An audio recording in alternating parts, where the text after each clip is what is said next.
মহাতারকার মহা সমাপ্তির শুরু। রেকর্ড ষষ্ঠ বিশ্বকাপে মাঠে নামার অপেক্ষায় ফুটবল জাদুকর লিওনেল মেসি। ফুটবল পাণ্ডুলিপিতে কাতারে পেয়েছেন অমরত্ব।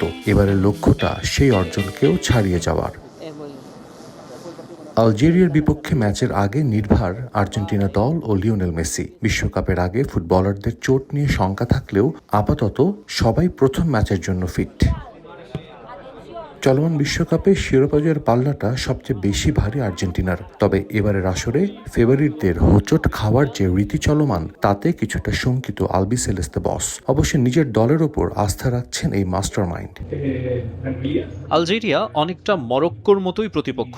তাদের খেলার ধরনেও মিল রয়েছে। দলে রয়েছে অসাধারণ কিছু খেলোয়াড় এবং একজন দুর্দান্ত কোচ, যাকে আমি ব্যক্তিগতভাবেও চিনি। ব্রাজিল বনাম মরক্কো ম্যাচ দেখলে বোঝা যায় কেন প্রতিপক্ষকে হালকাভাবে নেওয়া যায় না।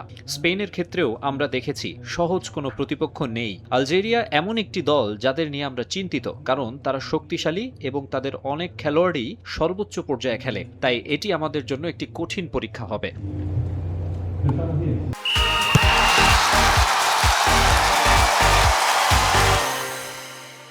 এদিকে আলজেরিয়া পঞ্চমবারের মতো বিশ্বকাপ খেলতে এসেছে।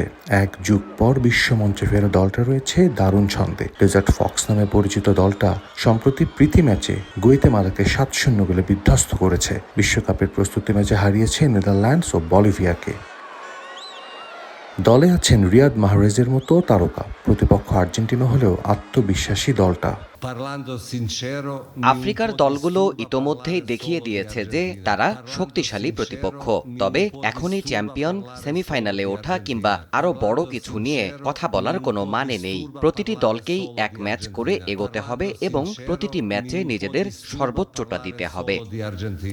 ফিফা র্যাঙ্কিংয়ে 28তম স্থানে থাকা আলজেরিয়ার বিপক্ষে এর আগে একবারই খেলেছে আর্জেন্টিনা। ম্যাচটা 4-3 ব্যবধানে জিতেছিল আলবিসেলেস্তে।